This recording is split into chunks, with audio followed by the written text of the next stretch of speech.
Hello and welcome. I am Dr. Lara May, a clinical pharmacist specializing in functional medicine, as well as a certified yoga teacher and Reiki master. I run a truly integrative health coaching practice encompassing functional medicine lab testing, yoga and meditation, and a sprinkling of Reiki energy medicine. Join me here on Light Body Radio to break through your health plateau and come into alignment with your natural vitality.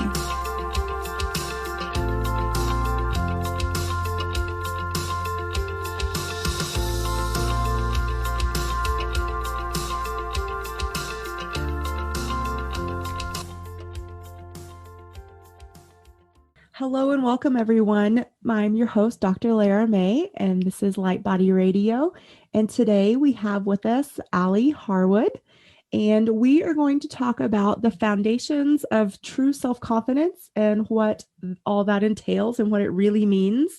And Alie is a holistic wellness and confident coach, and she supports shy, introverted women to break free from their chronic overthinking, self-judgment, and all that other crap that goes on in our head that holds us back so that they can feel at peace in their own mind and body and express their true, authentic selves. So welcome, Alie. Well, hi, thank you so much for having me. So I want to get started with what your story is. How did you become an introvert expert? Yes, so it's very much related to my personal journey and experience. It began for me when I entered my teenage years and started to become more self-aware, started to compare myself, and I didn't understand what it really meant to be an introvert at that time. For me, it became clear that I was a lot more quiet and shy than other people. And this basically led to several subconscious beliefs that I was not good enough, that my personality was not good enough, and therefore I wasn't. And so I tried to compensate for that by trying to look as good as I could. And that led to an eating disorder when I was 14 years old. And basically, it just from there, I had this very turbulent relationship with myself, with my body, with food and exercise.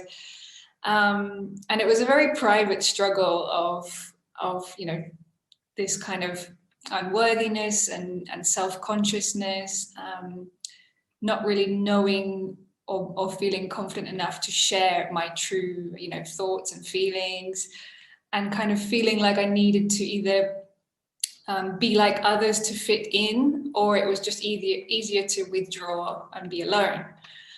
And the turning point for me came very unexpectedly in my third year of university, when I came home one summer, and I read this inspiring true story about a woman who discovered that she had suppressed anger towards her dad. And this really resonated with me. And basically, she was led to do this forgiveness process. And I just knew that I had to do that for myself. So there was basically a private journaling kind of forgiveness process that I did. And then the second part to that was actually having the courage to go and tell my dad, just everything, how I'd been feeling and what I'd discovered. And that experience was not only rekindled our relationship between me and my dad, but it also had this knock-on effect, positive knock-on effect with my other relationships. And it kind of, from there, I entered this journey of self-discovery and personal development. And it was looking back, it was the first time I had this, I was kind of taking responsibility for my own well-being in this conscious way. Because that was what it was. It was, first and foremost, it was I want to release myself of this, this suppressed anger, and because I know, this is important to me, this relationship and how it had impacted me. So that's basically what led me down to discover the field of coaching. And I, I'm very passionate about this taking a holistic approach, because every area of our life is connected, and every part of our being is connected. And so then when I was doing my coaching training, and we were guided to decide who do we want to work with specifically, that was where I also became a lot clearer on what it means to be an introvert, and that was where I kind of just put all the pieces together of my journey and realized, okay, so yeah, this is who I want to support. And a big part of that is also demystifying what it means to be an introvert, because there can be a lot of misunderstandings around that. Okay, cool. So let's go there next. What does it mean to be an introvert? Yeah.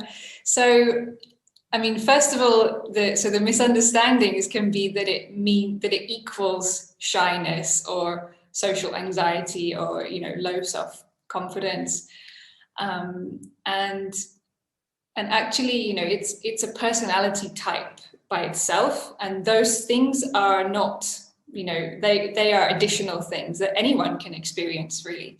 And so, to be an introvert is actually much more to do with how you process information. So we are internal processes. So we make sense of things privately and often quite deeply in our minds first. So we love to reflect and imagine and analyze and all of those things. And the second part to it is to do with how we gain and lose energy.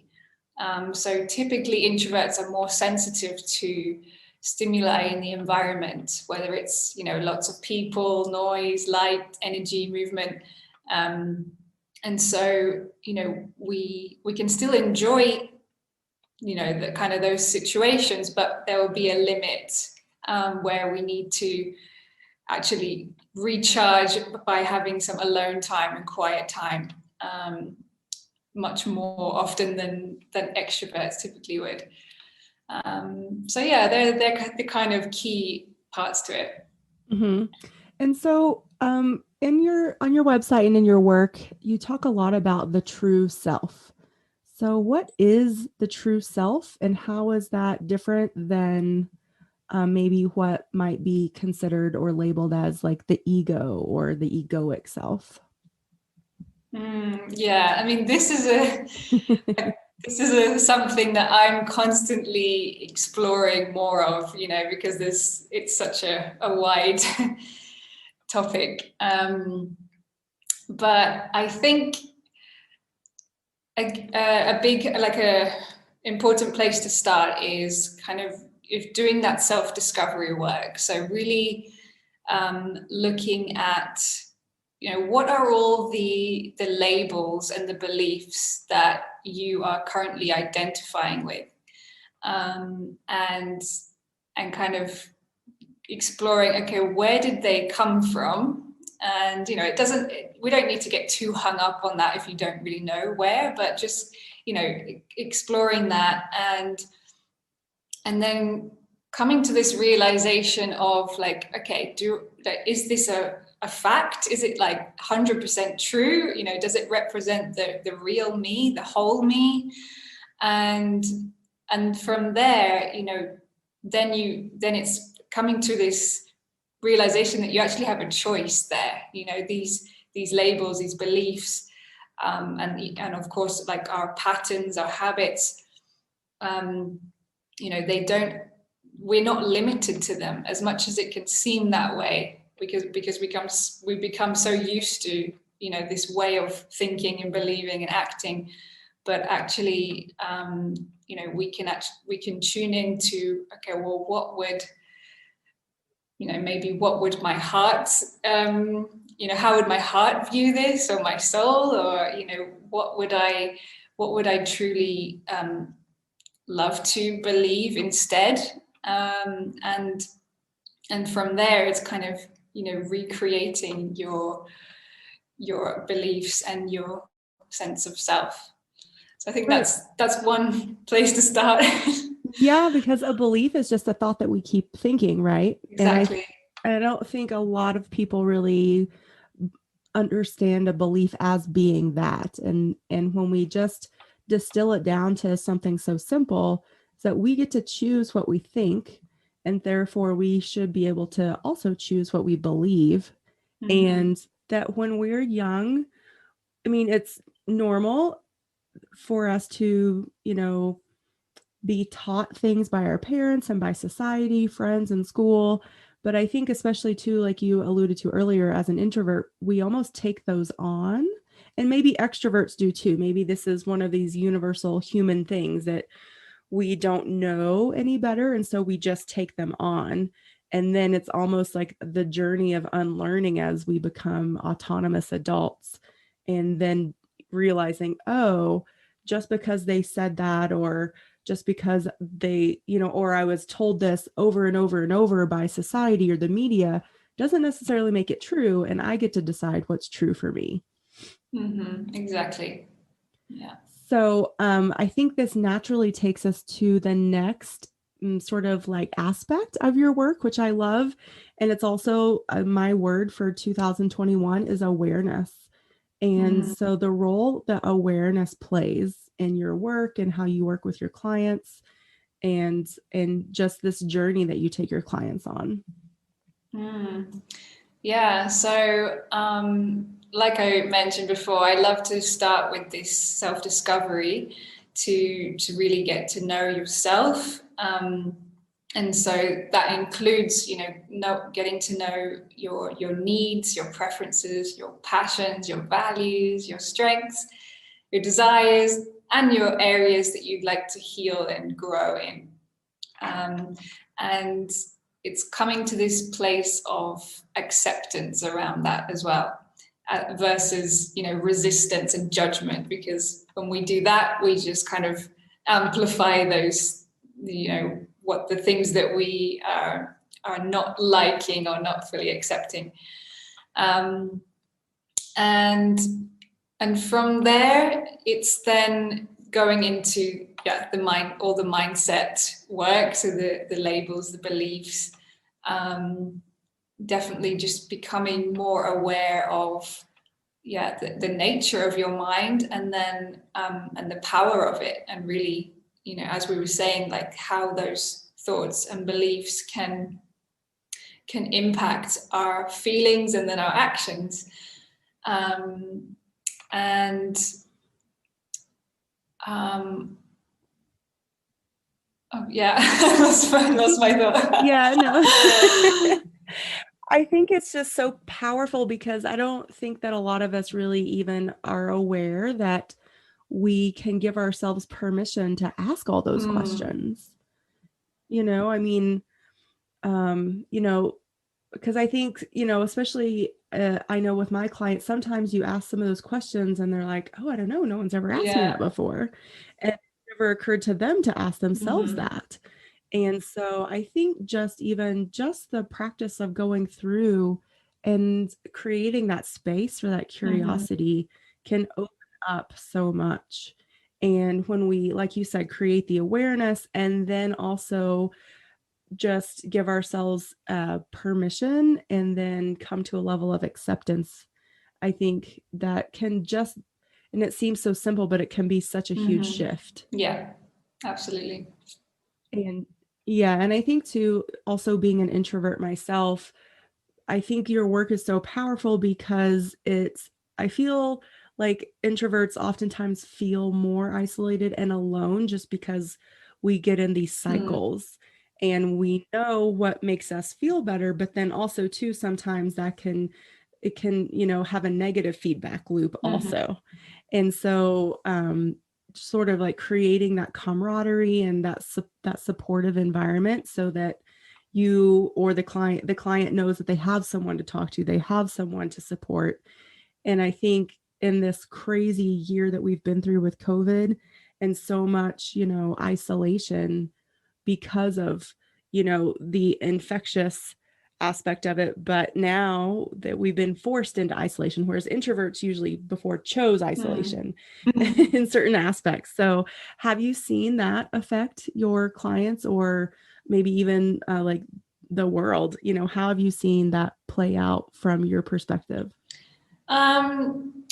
Yeah, I think if anything, for introverts, it's kind of a new insight into the fact that yes, we enjoy and we need that, alone time, but also it's so important to balance that out with the social connection time. I know myself from experience, I have kind of pushed the limits with my own, alone time. And then, it can also become kind of like like something you get so used to or even addicted to. And then it's the thought of kind of going out and socializing and can feel a bit more daunting because you haven't, you haven't prioritized it. So I think that's, I think if anything, that's probably the biggest thing is recognizing just how important it is to make sure you do prioritize that connection. Absolutely. So powerful. So, what about how do emotions and feelings play into this? Because I think that's something else that, you sort of alluded to it earlier, like what we resist persists. And a lot of times we will go into these patterns of isolation or avoidance, or even we'll pick up things that are not good for us uh, because we're avoiding feeling things or acknowledging things. And so, how can we do that and sort of in like the most healthy way possible so that we can keep moving forward instead of staying stuck? Yeah. I mean, there's lots of different kind of practices and techniques out there these days with on how to respond to your emotions. Um, I think, I mean, of course, number one with everything is always that awareness of, okay, like awareness of the emotion that's arising, as opposed to, suppressing it or denying it. And a process that I came up with, which is just one way that we can respond to our emotions, is something I called like riding the emotional wave. And so it's just starting with that acknowledgement first of all. Okay, like, all right, I'm feeling this emotion, and maybe where it's located in your body, if you can sense that. And then accepting it rather than judging it or resisting it, and then kind of you can go on to like understanding the message behind it, right? Because our emotions are always telling us something, and it's a really powerful way to reframe how you see them instead of just thinking like, oh, it's a annoying thing. If we just ask that question, okay, like, okay, I'm listening, I'm here, what do you want to tell me, and then from that, just coming to a place of gratitude. And you can even kind of talk to this emotion and send gratitude and love to it, and then allowing it to at whatever point this comes, allowing it to be expressed.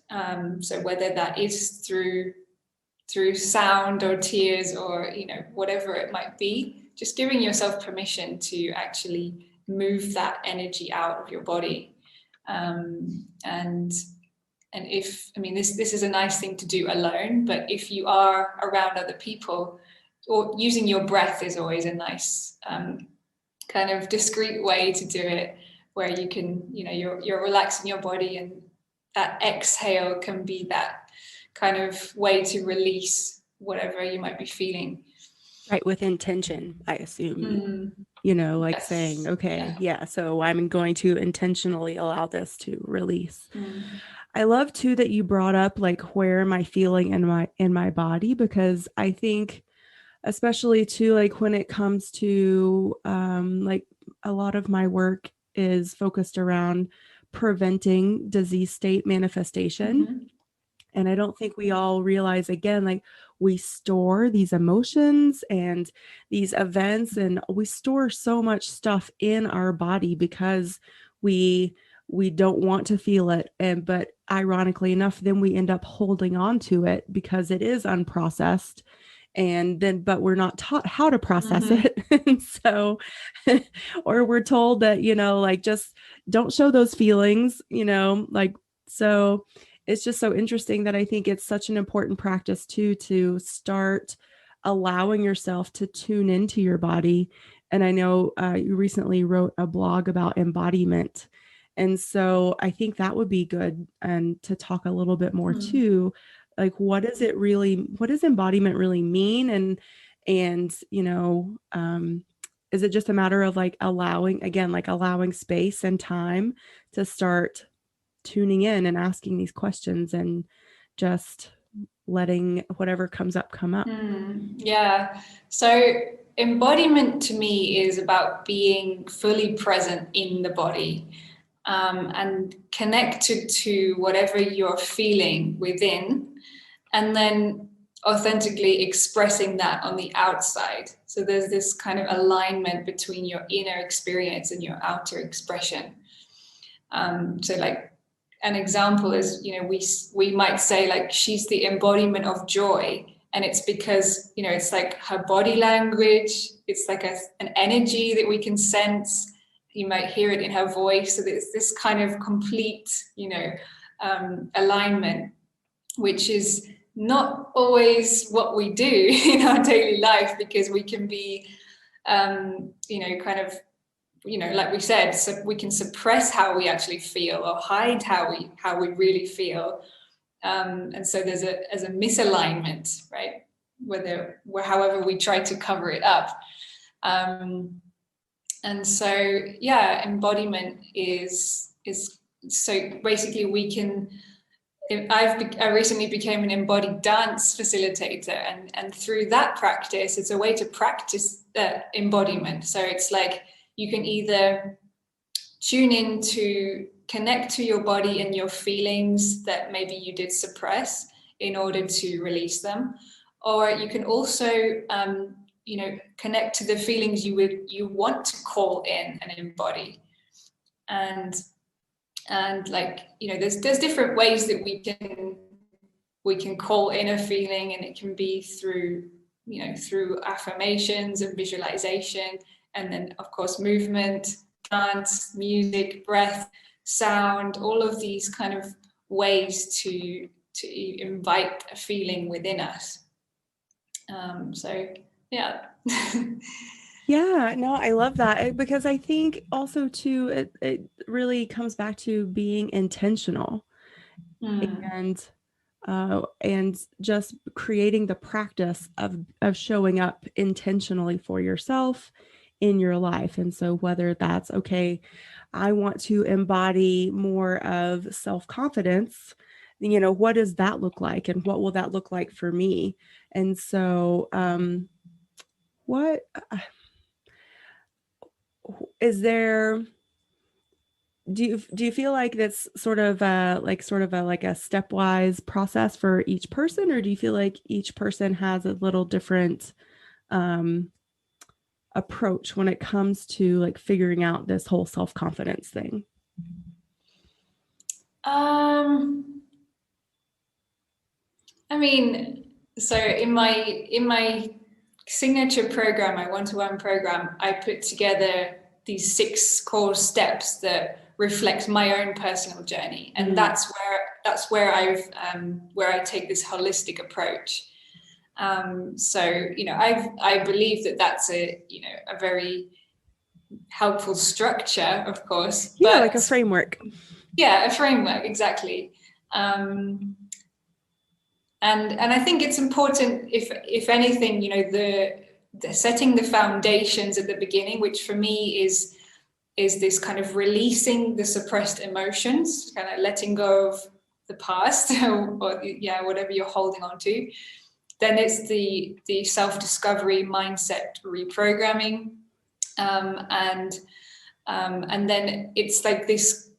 It's a journey of embodying what I call your empowered self. So it's connecting to her and what does she believe and how does she see the world and everything about her, and taking from that point to, you know, on a daily basis, like just basically choosing to align with her, as which you can do in you know every moment that you're aware and every moment that you choose to.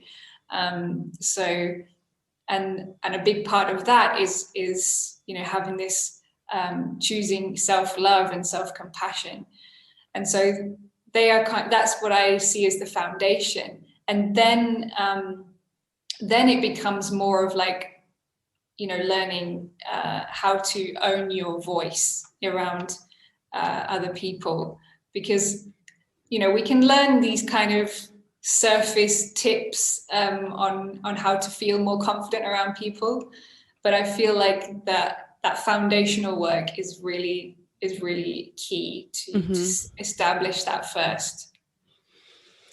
Interesting that you brought up owning your own voice. I like that. So Yeah. do you find that introverts don't maybe like speak their truth, or, you know, or maybe don't express themselves as much? Yeah, I mean, I think because of it being internal processes and typically needing a bit more time to think and process before we speak, yeah, it can be. I'm not going to say everyone is like that, but it can be. I think we are more prone to having that kind of, you know, holding back, especially in for example, a group situation where it can be difficult for introverts to actually, you know, say what they want to say in the where there is a gap because people could be talking and before you know it, the topic has changed, and so yeah, I think they can be more prone to it, definitely. It's so interesting. I love it. It's just fascinating. Yeah. So, what what's the biggest area that you're most curious about lately with your work? Like, where are you like doing more research, or where do you see this work evolving? Yeah, for me, I've been really diving into, well, definitely spirituality and law of attraction and manifestation. That's been going on for quite a few months now. But the most recent thing is actually purpose. So, and that can be another, you know, a topic that's quite like ambiguous. So I've been, yeah, just researching all the different kind of perspectives of what purpose means, and it's something that's very meaningful to me. So yeah, I'm considering maybe creating a program, but for that by itself. Okay, because I noticed, yeah, on you do talk a lot about purpose and the different things on your. So, what have you come up with so far? Like, what does it mean to you at this moment? Yeah. So I think the biggest thing is that it's not tied to one specific thing that you do, like, you know, like your job. So it's more of a like the way you do it, like a way of being, and also the intention, the why behind it.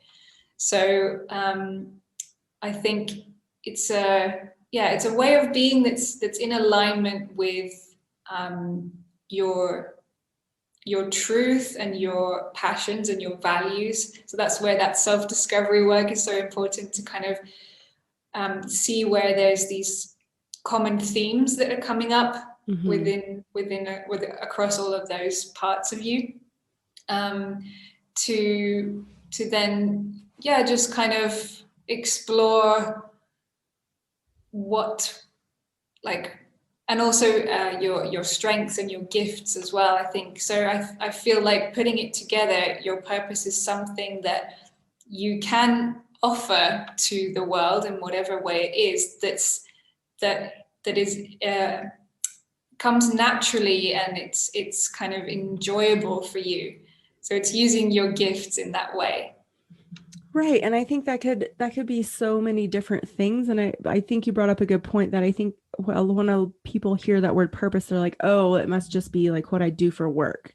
And it's like, well, it can include that, but it's really like, how do you show up? How do you raise your children? How do you, respond to your friends and your family and coworkers in a time of challenge? And, because everything obviously is not hunky dory all the time. And I feel like what really defines us, probably more than anything else, is how we show up when things are challenging. Yes. And, do we revert back to the self-judgment or judgment of others or the reactivity? Or do we show up with like calm acceptance or like loving kindness, compassion, all of these different things? And or the way we show up, how it creates space for others so that maybe they feel safe to be vulnerable, or and so many different things. But yeah And love that. I think the more I'm like exploring it, this kind of expression of aligning with your purpose, it actually ties it's very connected to the aligning with your empowered self, which is the work I'm already doing. Because I mean, I see your empowered self as this healthy integration of your human self and your spiritual self. So this kind of this mind, body, soul integration, where each one is heard and respected, and they're kind of working together in harmony. And so I feel like it's very connected. Yeah, because as we go along, we're going to have emotions and feelings, and being aware of those and allowing ourselves to feel them, and then but allowing them also to move through us. And so we learn to not let them get stuck again, like a previous pattern possibly. And so I think, and or like you said, like having that internal dialogue with yourself. Oh, this emotion is coming up, what is it trying to tell me?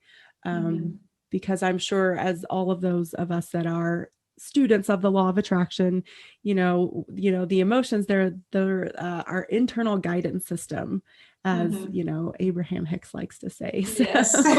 Love Abraham. And I feel like that our emotions really aren't given that much credence in terms of when we're being raised as children. We're just told, like, these are the social norms, and this is how you need to behave, and don't show your emotions, or only in these certain circumstances is it okay to show these certain emotions. Yes. And there's just so many, and that's because we are infinite beings, and so there should be an infinite amount of emotions too, and that's okay. Yes, absolutely. Yeah. And just knowing that we can all experience the whole spectrum of emotions, like we do, even though it might not seem that way. Yeah, and you would think that would allow us to be more compassionate towards other humans, knowing that, oh, they're obviously feeling some really strong emotions. I know I have felt really strong emotions at other times, but instead we're, I guess we judge how they take action on those emotions. Yeah. For better or for worse, Yeah. It's something that I would love that, and along with everything else that we've just talked about, to be in the school curriculum, Yes. I feel like percolating. It's going to come together. Yeah. So tell us how people can find you. Yeah, so you can visit my website at wellnesswithalie.com, and that's ALIE. I'm also on Instagram at Wellness with Alie, and my Facebook is Alie Harwood, and I also have a private Facebook group, which is the Confident Introvert Tribe. Okay, very cool. And I'll link all these to the show notes page. Mm-hmm. And so just to sort of sum everything up, and is there and let's leave maybe them like a tool to or like a practice maybe that they can implement and take home with them today. What would you say like a good place to just like start a core foundation? Mm. I think it would have to be the self-discovery. Mm-hmm. If you haven't given yourself that permission, especially, we all say, oh no, I'm too busy for that. It's something that, or maybe you think you already know the answers, but actually, it takes you need to create that space and that time and set the tone, like maybe you put some music on, just make it a kind of nice experience. And yeah, and just maybe you find some journal prompts and just exploring, what are the things that feel true for you at this stage of your life, and knowing that some of those things may reflect like your true essence and some of them might change, and that's totally okay because we are multifaceted, ever Right. evolving. Because it's okay for us to be like, you know what? I don't like that, or I don't need that anymore, and I can release it, or I want to change this aspect about myself. And Yes. like, that's so powerful that we can make that choice, knowing that with nothing's ever stuck in stone. Only Yeah. if we choose it to be, the only thing constant on this in this realm is change, really. Mm-hmm. So, and Yeah. there's also a free guide on your website too. Mm-hmm. There's Um, two now. oh, okay, cool. Tell us about Yeah. those. Yeah, so there's the Confident Introverts Pathway, and that's um, basically going from shy and insecure to confident and empowered. So that's actually going through the six core areas that are in my signature program. And this actually includes some journal prompts, basically, to explore each area and just to gauge where you're at in that area. Um, and the second one is mindset mastery. So there's 12 mindset shifts and practices to help you adopt a more empowered mindset. Fabulous. Well, thank you so much. Is there anything that we haven't discussed that you have a burning desire to bring forward before we finish up? um, I mean, I think I may have touched on it before, but it's this, once you've done the foundational work or alongside it, is another key part is taking the consistent baby steps, Mm-hmm. because it can feel like a very daunting thing to, if you feel far away from where you want to be and the person you want to be, that can feel quite like, oh, I can't possibly change that much. But it's the transformation really lies in those consistent baby steps and those consistent changes that you choose to make on a daily basis. Yes, yes, because it's not about how perfect we are. It's just how quickly we come back to that awareness and that intention and Mm, just like the redirect. Like, oh, yes. that really irritated me in traffic, but that's okay. Like Mm, I can release it, let it go, not take it with me throughout the whole day and stew on it, for mm-hmm. example. And, just again, always how quickly we come back. Absolutely. Yes, exactly. Yeah, it's not about becoming this perfect human being.